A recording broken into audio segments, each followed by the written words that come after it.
नमस्ते दोस्तों, आज हम आपके दिमाग की एक ऐसी फैसिनेटिंग चीज के बारे में बात करेंगे, मेमोरी। लेकिन घबराइए मत, हम आपको कोई बोरिंग साइंस नहीं समझाएंगे। हम इसे मजेदार और इंटरेक्टिव बनाएंगे और आखिर में आपके लिए एक कूल सा चैलेंज भी है। तो एक स्नैक लें और चलिए शुरू करते हैं।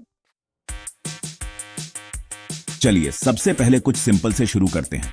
अपने पसंदीदा खाने के बारे में सोचिए, चाहे वो पिज्जा हो, आइसक्रीम हो या आपकी मम्मी द्वारा बनाई हुई शानदार चॉकलेटी केक। क्या आपको उसका स्वाद याद आता है? शायद आप महसूस कर पा रहे हैं कि वो खाने से आपको कैसा एहसास होता है। यही है मेमोरी का काम। यह सिर्फ तथ्यों को याद करना नहीं है, बल्कि आपको उस एक्सपीरियंस को भी वापस लाने की क्षमता है। तो मेमोरी आखिर है क्या? इसे ऐसे समझिए जैसे एक मेंटल स्टोरेज यूनिट हो, लेकिन यहाँ कपड़े या फर्नीचर नहीं, बल्कि वो सारी चीजें स्टोर होती हैं जो आपने सीखी हैं, देखी हैं, अनुभव की हैं या कल्पना की है। ये काफी शानदार है ना? अब एक और दिलचस्प बात बताता हूं। क्या आपको पता था कि आपके दिमाग में एक मेमोरी पैलेस होता है? सुनने में यह कुछ जादुई सा लगता है ना? इसे ऐसे समझिए, आपके दिमाग में एक वर्चुअल मैंशन है। हर कमरे और हॉलवे में आपकी यादें भरी पड़ी हैं, जिन्हें आप जब चाहें देख सकते हैं। प्राचीन रोमियो और ग्रीकों ने इस ट्रिक का इस्तेमाल लंबे भाषण और सूचियों को याद रखने के लिए किया था। यह जानकारी स्टोर करने का एक बेहतरीन तरीका है।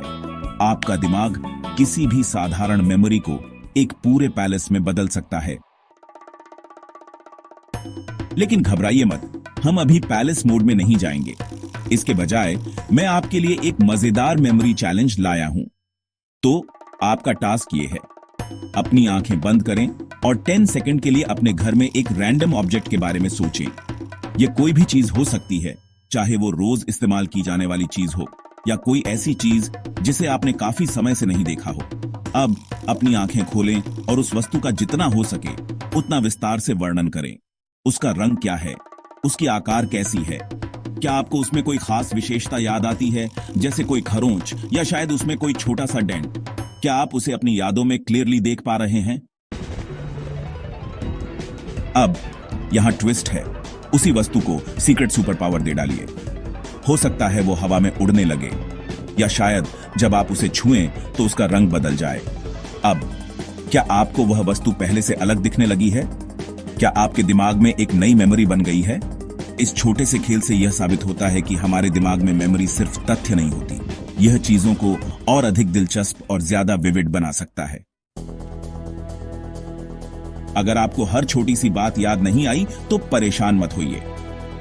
हमारे दिमाग की मेमोरी हमेशा कैमरे जैसी नहीं होती, लेकिन सबसे अच्छा हिस्सा यह है कि जैसे जैसे आप किसी वस्तु को और ज्यादा विस्तार से याद करने की कोशिश करते हैं, वैसे वैसे आपकी मेमोरी और मजबूत होती जाती है। तो इसे एक और बार आजमाइए और एक नई वस्तु के साथ इसे फिर से करें। इस बार उस वस्तु को और क्या सुपर पावर दे सकते हैं? हो सकता है वह बोलने लगे या टेलीपोर्ट हो सके या उड़ने लगे। जितना ज्यादा आप इन मेमोरीज में कल्पना और रचनात्मकता जोड़ेंगे, उतनी ही बेहतर आपकी मेमोरी बनती जाएगी। तो अब तक हमने यह सीखा कि मेमोरी सिर्फ तथ्यों को याद करने के बारे में नहीं है, यह अनुभवों, कल्पनाओं और यादों को जिंदा बनाने के बारे में है। आपके दिमाग का मेमोरी पैलेस इंतजार कर रहा है इसे और एक्सप्लोर करने का। हम याद क्यों रखते हैं और उतना ही महत्वपूर्ण, हम भूलते क्यों हैं? मेमोरी यानी याददाश्त, यह हमारे दिमाग की एक शानदार सुपर पावर है जो हमें हर काम करने में मदद करती है, नई चीजें सीखने, फैसले लेने और सबसे बढ़कर हमारी जिंदगी को सही तरीके से जीने में। क्या आपने कभी सोचा है कि बिना याद रखे हम अपना दिन कैसे बिताते? कल्पना कीजिए, आप रोज काम पर जाने के लिए जो रास्ता लेते हैं, वही रास्ता अगर आपको याद ना हो तो क्या होगा? कंफ्यूजिंग, है ना? मेमोरी हमारे दिमाग का जीपीएस है। यह हमें यह समझने में मदद करता है कि क्या जरूरी है और क्या नहीं। बिना याददाश्त के हम बिल्कुल उसी तरह होते जैसे बिना मैप के कार चलाना। तो हाँ, मेमोरी सुपर इंपॉर्टेंट है।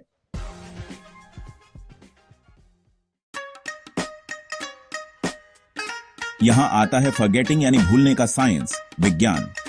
कुछ कारण हैं जिनकी वजह से हम चीजों को भूल जाते हैं। चलिए इनसे थोड़ा और जानते हैं। डीके इसका मतलब है कि अगर आप किसी चीज को बार बार याद नहीं करते तो वो समय के साथ धुंधली हो जाती है। जैसे अगर आप एक पौधे को पानी नहीं देंगे तो वह मुरझा जाएगा। इंटरफेरेंस कभी कभी नई जानकारी पुरानी जानकारी के साथ मिल जाती है।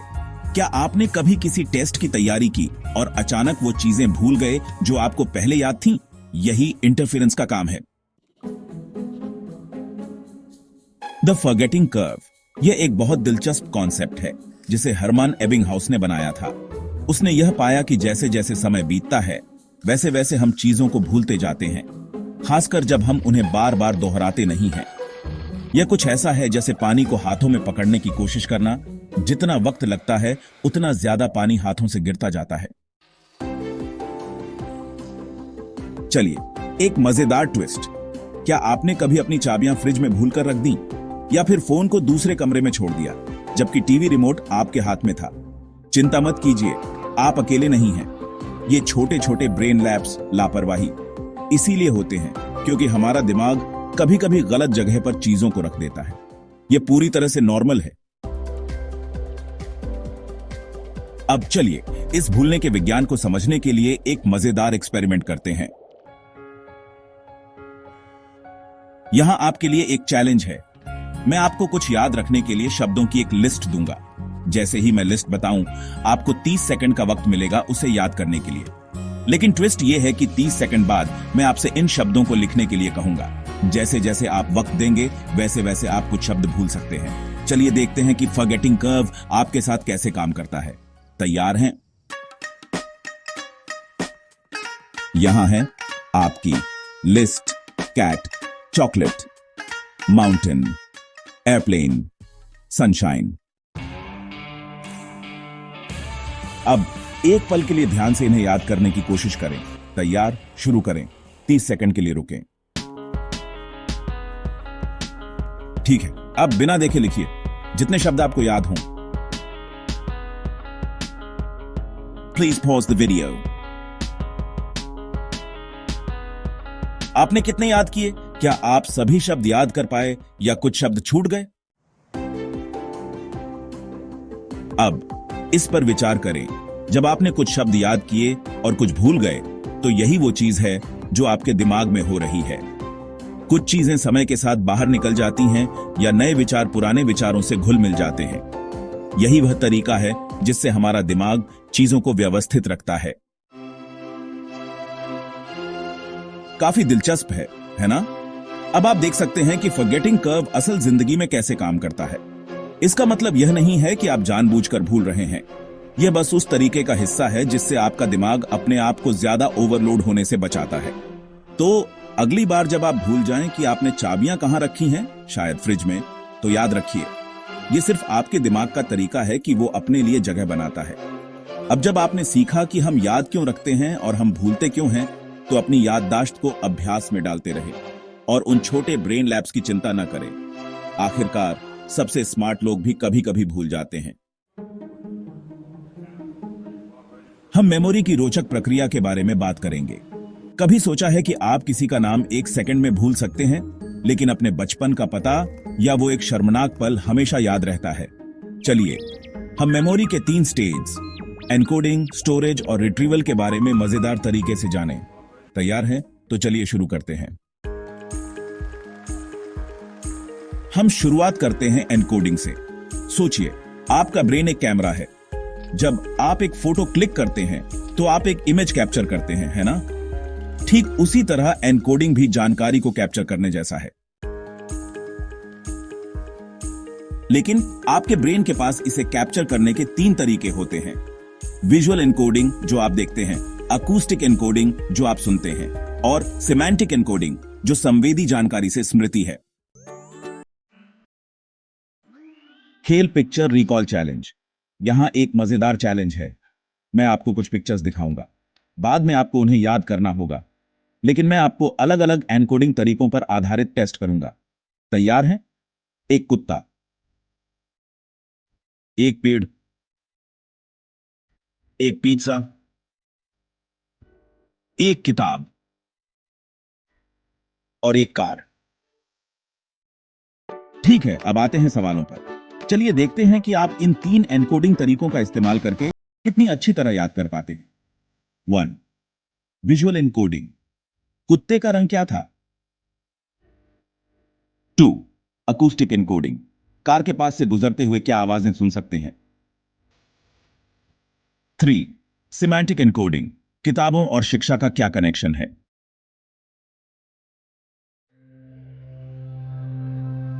अब जब हमने जानकारी कैप्चर कर ली तो इसे स्टोर करना है।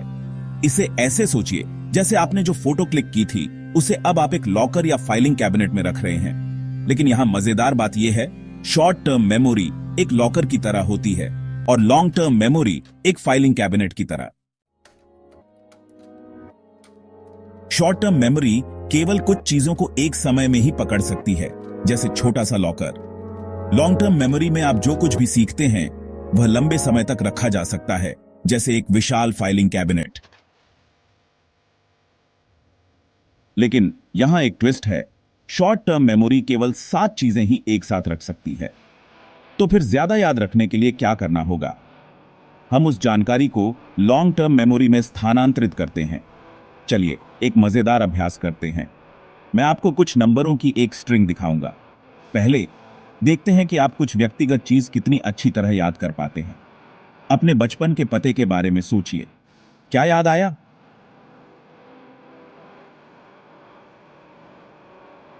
बढ़िया। अब हम एक नंबर सीक्वेंस को याद करने की कोशिश करते हैं। 3, 5, 9, 2, 7, 6,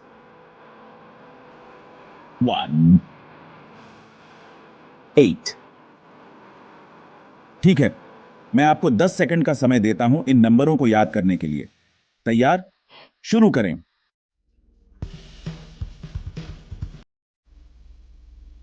अब कोशिश करें और कुछ मिनटों बाद इसे याद करें। हम यहां शॉर्ट टर्म से लॉन्ग टर्म मेमोरी की तरफ शिफ्ट करने का अभ्यास कर रहे हैं। देखिए आप कितने नंबर याद रख पाते हैं। अब हम अंतिम स्टेज पर हैं, रिट्रीवल। यह वह वक्त होता है जब आपको अपनी मेमोरी से जानकारी बाहर निकालनी होती है। यह जैसे अपने मानसिक फाइलिंग कैबिनेट से वह फाइल निकालने जैसा है जो आपको चाहिए। लेकिन कभी-कभी यह आसान नहीं होता। क्या आपने कभी tip on off the tongue महसूस किया है? जब आपको लगता है कि आपको जवाब पता है, लेकिन वह सिर्फ पहुंच से बाहर होता है। यही रिट्रीवल प्रोसेस है। मजेदार अभ्यास, रिट्रीवल चैलेंज। अब इसे टेस्ट करने का वक्त है। मैं आपको 10 रैंडम आइटम्स की लिस्ट दिखाऊंगा। 30 सेकंड के बाद मैं आपसे कहूंगा कि आप जितना हो सके उतना याद करें। तो चलिए शुरू करते हैं। 1 एप्पल, 2 टेबल, 3 पेंसिल, 4 गिटार, 5 गुब्बारा, 6 कॉफी, 7 एयरप्लेन, 8 किताब, 9 सनग्लासेस, 10 कुत्ता। समझ गए? अब देखते हैं कि आप 2 मिनट बाद कितने आइटम्स याद कर पाते हैं। तैयार? शुरू करें।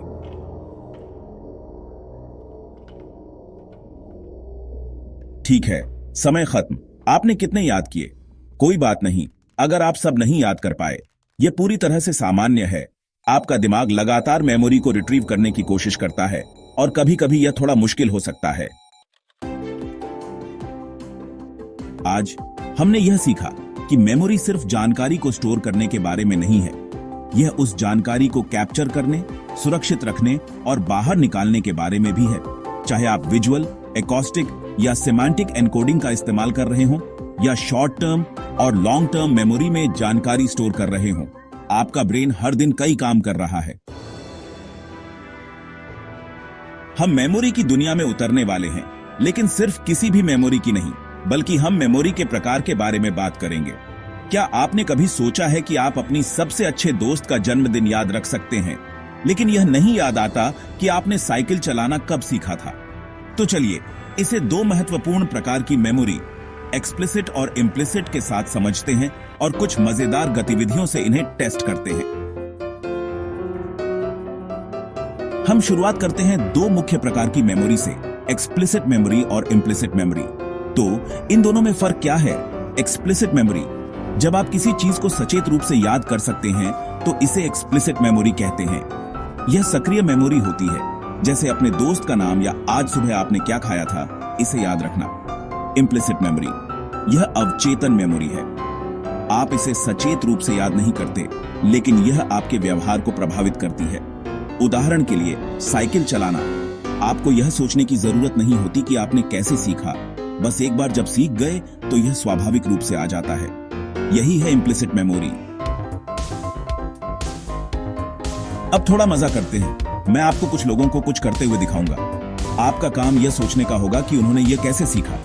क्या यह एक्सप्लिसिट मेमोरी है, आपने इसे सचेत रूप से सीखा, या इम्प्लिसिट मेमोरी, यह बस स्वाभाविक रूप से आ गया। तैयार हैं? तो चलिए शुरू करते हैं। आपके हिसाब से साइकिल चलाना कैसे सीखा होगा? क्या यह कुछ ऐसा था जो उन्होंने सचेत रूप से अभ्यास किया, या क्या यह बस बार बार प्रयास करने से स्वाभाविक रूप से आ गया? खाना पकाने के बारे में क्या ख्याल है? क्या यह किसी विशिष्ट विधि को याद करने जैसा है, या क्या यह कुछ ऐसा है जो बस स्वाभाविक रूप से आता है? और वो डांस मूव, क्या उन्होंने हर कदम सोच समझकर किया, या क्या यह बस अभ्यास के बाद स्वाभाविक हो गया? अब हम बात करते हैं वर्किंग मेमोरी की। यह थोड़ा जुगलिंग जैसा है। कल्पना कीजिए कि आप एक साथ कई काम कर रहे हैं। आपका वर्किंग मेमोरी वही मानसिक स्थान होता है जहां आप उन सभी चीजों को रखते हैं जिन्हें आप इस समय सोच रहे हैं और कर रहे हैं। यह ब्रेन की शॉर्ट टर्म मेमोरी है जो आपको हर चीज पर ध्यान रखने में मदद करती है। वर्किंग मेमोरी आपकी मदद करती है जब आप किसी बातचीत के दौरान खाना बना रहे होते हैं, या किसी ईमेल को पढ़ते हुए किसी से टेक्स्ट कर रहे होते हैं। यह एक अद्भुत क्षमता है, लेकिन कभी कभी यह ज्यादा लोड होने पर मुश्किल हो सकती है। अब हम आपके वर्किंग मेमोरी को टेस्ट करने का वक्त आ गया है। मैं आपको एक मजेदार चुनौती दूंगा। मैं आपसे बात करूंगा और इस दौरान आपको एक काम करना होगा।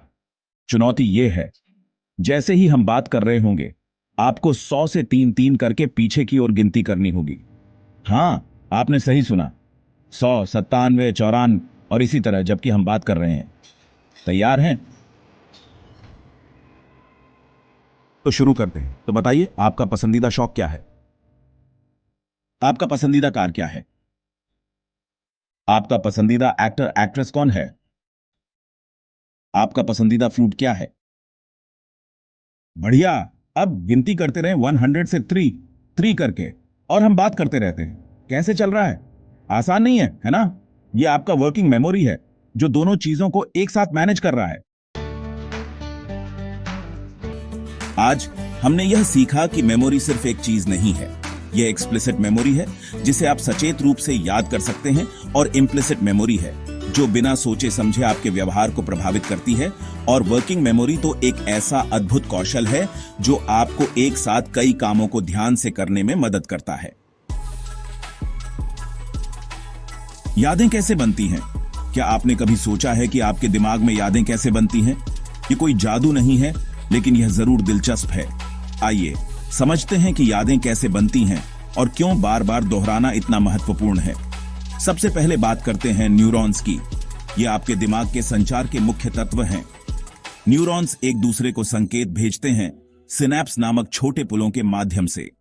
सिनैप्स न्यूरॉन्स को जानकारी भेजने में मदद करते हैं, और जितनी बार ये कनेक्शन उपयोग में आते हैं उतना ही यह मजबूत बनते जाते हैं। अब न्यूरॉन्स को ऐसे समझिए जैसे आपके दोस्त एक दूसरे को टेक्स्ट कर रहे हों। जितना ज्यादा वे टेक्स्ट करेंगे उतना उनका कनेक्शन मजबूत होगा। तो जब भी आप किसी चीज को बार बार दोहराते हैं, चाहे वह पढ़ाई हो, अभ्यास हो या कोई पुरानी बात याद करना हो, उन न्यूरॉन्स के बीच टेक्स्ट तेज और ज्यादा प्रभावी हो जाते हैं, जिससे वह याद रखना आसान हो जाता है। पुनरावृत्ति इन कनेक्शनों को मजबूत करती है, और जितना अधिक आप किसी चीज को दोहराते हैं उतना आपको उसे याद करना आसान हो जाता है। यही कारण है कि अभ्यास से परिपूर्णता आती है। लेकिन यह इतना ही नहीं है।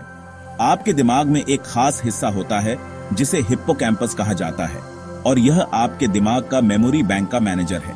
जब आप कुछ नया अनुभव करते हैं तो हिप्पोकैम्पस उस याद को व्यवस्थित करने और सहेजने में मदद करता है। हिप्पोकैम्पस अन्य ब्रेन एरिया के साथ काम करता है, जैसे कि प्रीफ्रंटल कॉर्टेक्स, जो सोचने और निर्णय लेने में मदद करता है, ताकि यादों को अच्छी तरह से संग्रहित और एक्सेस किया जा सके। मिलकर यह सुनिश्चित करते हैं कि आपका दिमाग महत्वपूर्ण यादों को सही जगह पर सहेज कर रखे, ताकि आप उन्हें बाद में आसानी से याद कर सकें। पुनरावृत्ति ही उन यादों को मजबूत बनाने का मुख्य तरीका है। यदि आप किसी चीज को केवल एक बार सोचते हैं तो यह वैसे ही है जैसे आप एक नए रास्ते पर चल रहे हो जो मुश्किल होता है। लेकिन यदि आप बार बार उसी रास्ते पर चलते हैं तो वह रास्ता आपको और आसान लगने लगता है। यही आपके दिमाग में भी होता है। जितना अधिक आप किसी चीज को दोहराते हैं उतना वह कनेक्शन मजबूत होता है, जिससे बाद में उसे याद करना आसान हो जाता है। लेकिन सिर्फ पुनरावृत्ति ही काम नहीं करती। भावनाएं भी यादों में महत्वपूर्ण भूमिका निभाती हैं। जब आप किसी चीज को महसूस करते हैं, चाहे वह उत्साह हो, खुशी हो या थोड़ा तनाव हो, तो वह याद और भी ज्यादा मजबूत हो जाती है। भावनात्मक अनुभव अक्सर ज्यादा याद रहते हैं क्योंकि यह आपके दिमाग को अतिरिक्त ऊर्जा देते हैं, जिससे वह याद और भी गहरी हो जाती है। तो जब आप कुछ महत्वपूर्ण याद रखना चाहते हैं तो सोचिए कि उन न्यूरॉन्स के बीच कैसे कनेक्शन हो रहे हैं। पुनरावृत्ति उन्हें मजबूत बनाती है और भावनाएं उन्हें याद रखने में मदद करती हैं। अभ्यास से परिपूर्णता आती है और भावनाएं यादों को और मजबूत कर देती हैं। भावनाओं की शक्ति। क्या आपने कभी देखा है कि कुछ यादें आपके साथ हमेशा रहती हैं? शायद इसका कारण है कि उन यादों से जुड़ी भावनाएं बहुत मजबूत होती हैं। सोचिए, जब आप कुछ बहुत तीव्र महसूस करते हैं, चाहे वह डर हो, उत्साह हो या खुशी, तो उस पल की याद अक्सर बहुत स्पष्ट और तेज रहती है। आइए इसे अनुभव करने के लिए एक छोटी सी गतिविधि करते हैं। कुछ देर के लिए अपनी आंखें बंद करें और उस समय के बारे में सोचें जब आप बहुत डर गए थे, बहुत उत्साहित थे या बेहद खुश थे।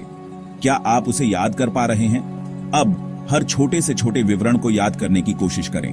आप क्या पहने हुए थे? कौन आपके साथ था? आपको क्या आवाजें याद आती हैं? संभावना है आप इन छोटे छोटे विवरणों को याद कर पा रहे हैं, क्योंकि उस पल में आपने जो भावनाएं महसूस की थीं, वे आपकी यादों को और स्पष्ट बना देती हैं। मजबूत भावनाएं जैसे डर, उत्साह या खुशी आपके दिमाग के लिए एक हाईलाइट रील की तरह काम करती हैं। ये आपकी यादों पर ध्यान केंद्रित करती है, जिससे आपको हर विवरण याद रखना आसान हो जाता है।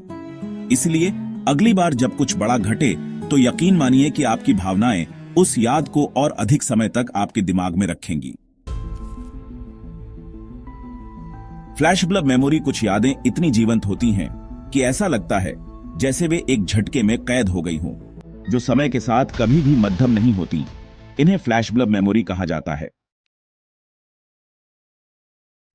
उदाहरण के लिए सोचिए कि आप कहां थे और क्या कर रहे थे जब एक बड़ा घटनाक्रम हुआ, जैसे जब आपने किसी बड़ी विश्व घटना के बारे में सुना या कोई व्यक्तिगत उपलब्धि प्राप्त की या कुछ अप्रत्याशित हुआ। ये यादें इतनी स्पष्ट होती हैं कि आप सालों बाद भी यह याद कर सकते हैं कि उस दिन आप क्या पहन रहे थे, कौन आपके साथ था और मौसम कैसा था।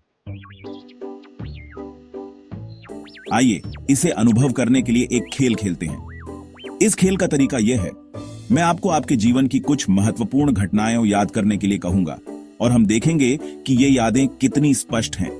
तैयार हैं? उस दिन के बारे में सोचिए जब आपने स्नातक की डिग्री ली, पहली बार नौकरी प्राप्त की या कुछ जीवन बदलने वाली चीज सीखी। उस दिन के बारे में आपको सबसे ज्यादा क्या याद आता है? आप कहां थे? आपको क्या महसूस हो रहा था? वह घटना होते वक्त आपको क्या पहली बात याद आई? अब सोचिए, जब कुछ अप्रत्याशित हुआ था, जैसे किसी ने आपको सरप्राइज पार्टी दी या कोई अचानक यात्रा पर ले गया, क्या आप उसे स्पष्ट रूप से याद कर पा रहे हैं? लोग क्या कह रहे थे? आपके चारों ओर क्या आवाजें या खुशबू थी? और आखिरकार वह समय जब आप बहुत उत्साहित या नर्वस महसूस कर रहे थे, जैसे पहली बार रोलर कोस्टर की सवारी या किसी मंच पर प्रदर्शन। कौन से छोटे छोटे विवरण याद आ रहे हैं? कौन आपका उत्साह बढ़ा रहा था? अब अपने यादों को दूसरों के साथ साझा करें या इन्हें लिख लें। यह देखें कि आप कितना स्पष्ट रूप से याद कर पाते हैं और कैसे आपको हर छोटा सा विवरण याद आता है, जैसे आपके आसपास के रंग या लोगों के चेहरे पर व्यक्तित्व। यही है भावनाओं की शक्ति जो काम करती है।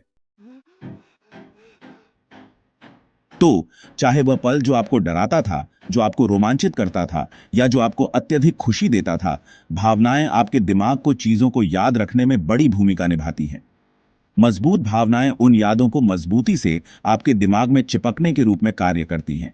और जब बात फ्लैशबल्ब मेमोरी की हो, तो आपका दिमाग उन यादों को इतनी स्पष्टता से संग्रहित करता है जैसे आप हर बार उन्हें पुनः जी रहे हों। भावनाएं प्लस यादें इक्वल्स टू आपकी जीवन की सबसे अविस्मरणीय घटनाओं को याद रखने का परफेक्ट तरीका। आज हम इस विषय को समाप्त कर रहे हैं, लेकिन हम इसे अपने अगले वीडियो में जारी रखेंगे। तब तक इसके लिए प्रतीक्षा करें और हमारे साथ बने रहें। कृपया मेरे चैनल को लाइक और सब्सक्राइब करें और इस वीडियो को शेयर करें।